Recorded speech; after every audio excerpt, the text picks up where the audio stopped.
sins are the damage are permanent. They are accumulative as well. So whenever sin is committed, it adds to the previous sins. Its damage, its consequences is permanent. Sins can be only purged through an intentional effort, and they are deleted through the help of the divine grace. So without intentional effort to purge sins, calling the help of the divine grace, there is no way for sins to be deleted. So if sins are not constantly, continuously, all the time being purged, then they are accumulating and they are adding to all the previous sins. The accumulation of sin can relatively, in a short period of time, become numberless. Committing sins causes various forms of pain to the soul. However, continuing to sin will cause the insensitivity of the heart.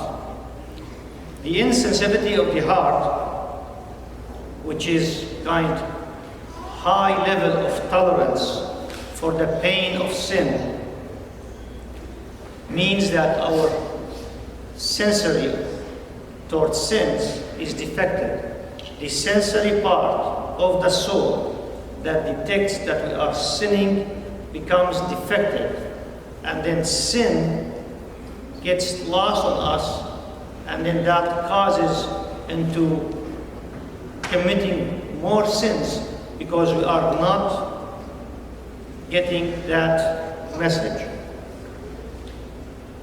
Allegiance to sin, continuing to sin, stems from a serious misunderstanding for sin and its devastating consequences.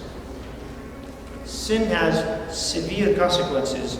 When that concept is lost on us, then that will cause a continuation for committing sins. Also, this means when sin is lost on us, its meaning, its understanding, its consequences, when that is not being done, then the daily self-examination will not happen. And without daily self-examination, we will continue to sin. Also, in addition to that, we get distracted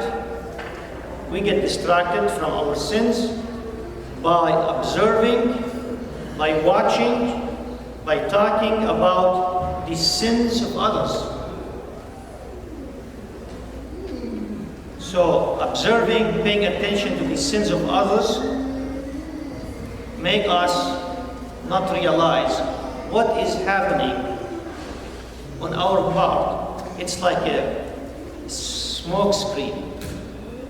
Focusing on others' sins can even add or cause more sins to us. When we focus on other people's sins and we get angry toward them, judgmental toward them, or others' actions we take will cause us to commit more sins. Lack of forgiving others or lack of feeling pain toward others when they sin will add to our sins. Justifying, defending our sins will lead us to even committing more sins. Absence of forgiveness on our part toward others, being condemning or judgmental, will prevent us from benefiting from God's mercy and forgiveness and Him pardoning us, which will perpetuate and add to our state of sinfulness. So then the question presents itself. How is it possible to decrease our sins or to purge our sins? It starts with the awareness of our own sins. This is a key action to receive the abundant mercy of God. So, a serious effort has to be put on our own part to discover our own sins. Feeling pity toward other sinners will increase our self-awareness. It will prompt us to seek, it will prompt us to obtain God's mercy for our own sins, which is going to lead to deleting, canceling, purging, forgiving our sins. The Master in this parable said, I forgave you all that debt because you besought me, because you asked me. And should not you have had mercy on your fellow servant as I had mercy on you? So decreasing and getting rid of our sins requires us doing the same thing toward those that have wronged us. Thank you very much.